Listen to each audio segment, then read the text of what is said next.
السلام علیکم ورحمۃ اللہ وبرکاتہ نحمدہ ونصلی ونسلم علی رسولہ النبی الکریم اما بعد اعوذ باللہ من الشیطان الرجیم بسم اللہ الرحمن الرحیم شہر رمضان الذی انزل فیہ القرآن ھدی للناس وبینات من الہدی والفرقان۔ اللہ تبارک و تعالی نے قرآن مجید میں قرآن کے نزول کا ذکر کیا ہے اور بہت ہی پیارے انداز میں کیا ہے۔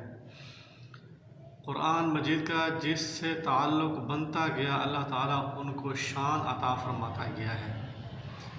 اللہ تعالیٰ نے فرمایا رمضان کا مہینہ وہ ہے انزل فیہ القرآن جس میں قرآن کو اتارا گیا۔ انزل ینزل اس کا معنی ہوتا ہے اتارنا۔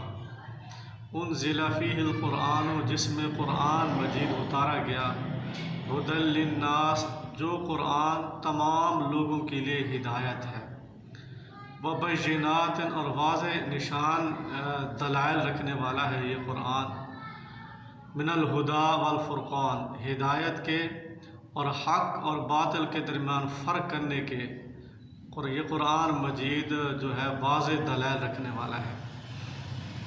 اسی طرح اللہ تبارک و تعالیٰ نے یہ بھی ارشاد فرمایا یہ قرآن مجید جو ہے کس رات نازل ہوا۔ سورہ القدر کے اندر ارشاد فرمایا انا انزلناہ فی لیلۃ القدر، بے شک ہم نے اس قرآن کو شب قدر میں نازل کیا۔ وما ادراک ما لیلۃ القدر، آپ کو کیا معلوم کہ یہ شب قدر کیا ہے۔ لیلۃ القدر خیر من الف شہر، شب قدر جو ہے یہ 1000 مہینوں سے بہتر ہے۔ ایک جگہ پر اس رات کو مبارکہ کہا گیا ہے، انا انزلناہ فی لیلۃ مبارکۃ، بے شک ہم نے اس قرآن مجید کو بابرکت نازل فرمایا۔ اس سے یہ معلوم ہوا اللہ تبارک و تعالیٰ نے اس مہینے کو بھی اور اس رات کو بھی عظمت والا بنا دیا جس مہینے اور جس رات میں یہ قرآن مجید نازل ہوا، اور جس ذات پر نازل ہوا اللہ تعالیٰ نے ان کو تمام انبیاء کا سردار بنا دیا۔ سورہ الفرقان کے اندر اللہ تبارک و تعالیٰ نے ارشاد فرمایا تبارک الذی نزل الفرقان علی عبدہ لیکون للعالمین نذیرا، بابرکت ہے وہ ذات جس نے اس حق اور باطل کے درمیان کرنے والی کتاب کو نازل فرمایا، علی عبدہ اپنے خاص بندے پر۔ عبد اور ہی ضمیر یہ مضاف مضاف الیہ ہے اور یہ معرفہ کی ایک قسم ہے، خاص بندے پر یعنی پیارے پیغمبر محمد الرسول اللہ صلی اللہ علیہ وسلم پر اس قرآن مجید کو نازل فرمایا۔ لیکون للعالمین نذیرا، قرآن مجید کا مقصد اللہ تعالیٰ نے یہ بیان فرمایا تاکہ وہ ہوں تمام جہان والوں کے لیے نذیر، ڈرانے والے۔ عبد کے بارے میں سورہ بنی اسرائیل میں اللہ تعالیٰ نے ارشاد فرمایا سبحان الذی اسری بعبدہ لیلا من المسجد الحرام الی المسجد الاقصی۔ اسی طرح اللہ تبارک و تعالی نے قرآن مجید کے نزول کے بارے میں یہ ارشاد فرمایا کہ اس کو کون سا فرشتہ لے کر آیا ہے، اس کا ذکر بھی اللہ تعالیٰ نے قرآن مجید میں کیا ہے۔ سورہ البقرہ میں اللہ تعالیٰ نے ارشاد فرمایا قل من كان عدوا لجبريل فإنه نزله على قلبك بإذن الله مصدقا لما بين يديه وهدى وبشرى للمؤمنين۔ آپ کہہ دیجئے جو انسان دشمن ہے جبرائیل کا، بے شک وہ تو جبریل وہ ہے جس نے اس قرآن مجید کو اللہ تعالیٰ کے حکم سے آپ صلی اللہ علیہ وسلم کے دل پر نازل کیا ہے، اور یہ قرآن مجید مصدق لما بین یدیہ جو ان کے پاس ہے اس کی تصدیق کرنے والا ہے، اور یہ ہدایت دینے والا ہے اور مومنوں کو خوشخبریاں سنانے والا ہے۔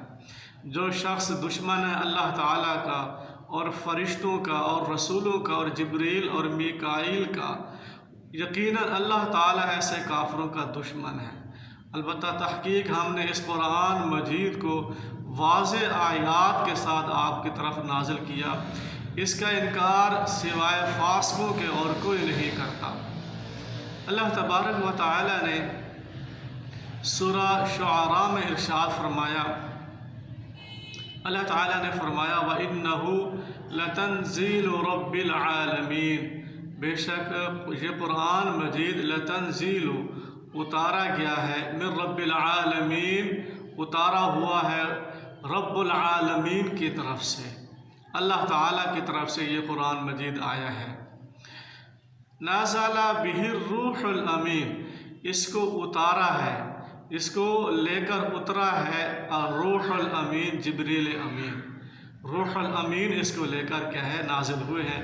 جیسا کہ قانون ہے، اصول ہے، ایک آیت کی تفسیر جو ہے دوسری آیات بھی کر دیتی ہیں۔ جیسا کہ میں نے آپ کے سامنے سورہ البقرہ کی آیت تلاوت کی ہے کہ فَإِنَّهُ نَزَّلَهُ عَلَى قَلْبِكَ بِإِذْنِ اللَّهِ، کہ جبریل وہ ہے جس نے اللہ تعالیٰ کی طرف سے آپ صلی اللہ علیہ وسلم پر اس قرآن کو نازل فرمایا۔ روح الامین سے مراد جبریل علیہ السلام ہے۔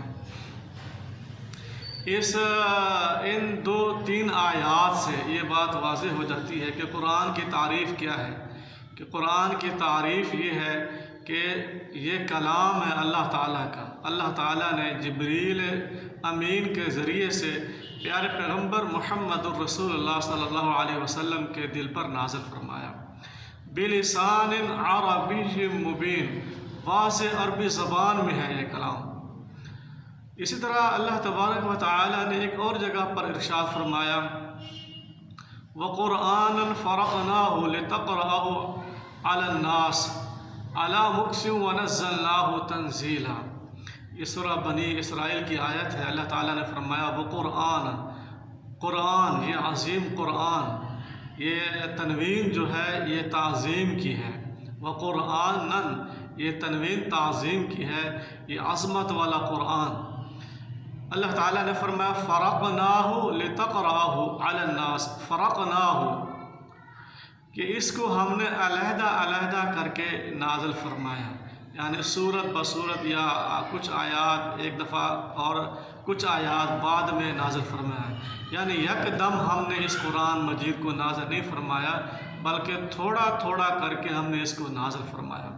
لتقرأہ علی الناس علی مکث، تاکہ آپ لوگوں کو سنائیں، ان پر پڑھیں، علی مکث وقفے وقفے سے، ٹھہر ٹھہر کر، ورتلناہ ترتیلا، اور ہم نے اس کو ٹھہر ٹھہر کر اس کی تلاوت کی ہے، اور ٹھہر ٹھہر کر اس کی تلاوت کرنا مطلب یہ ہے کہ تھوڑا تھوڑا کر کے ہم نے اس کو قرآن مجید کو نازل فرمایا۔ اسی طرح کافروں نے بھی یہ کہا تھا کہ یہ قرآن مجید یک بارگی نازل کیوں نہیں ہوا، ایک ہی دفعہ پورا قرآن مجید نازل کیوں نہیں کیا گیا۔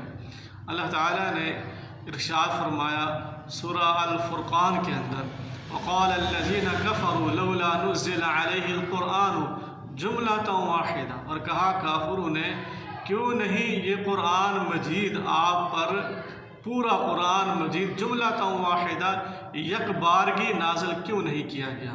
مطلب یہ ہے اس آیت سے یہ واضح ہوتا ہے کہ پیارے پیغمبر صلی اللہ علیہ وسلم پر جو قرآن مجید نازل ہوتا تھا وہ تھوڑا تھوڑا کر کے نازل ہوتا تھا، اسی وجہ سے انہوں نے اعتراض کیا۔ اللہ تعالیٰ نے اس کا جواب بھی دیا كَذَلِكَ لِنُثَبِّتَ بِهِ فُؤَادَكَ، تاکہ ہم آپ کے دل کو مضبوط رکھیں اور اس میں عوام کے لیے بھی کہ سہولت ہو، صحابہ کے لیے سہولت ہو کہ اس کو یاد رکھ سکیں اور اس پر صحیح معنوں میں عمل کر سکیں۔ وَمَا عَلَيْنَا إِلَّا الْبَلَاغُ الْمُبِينُ۔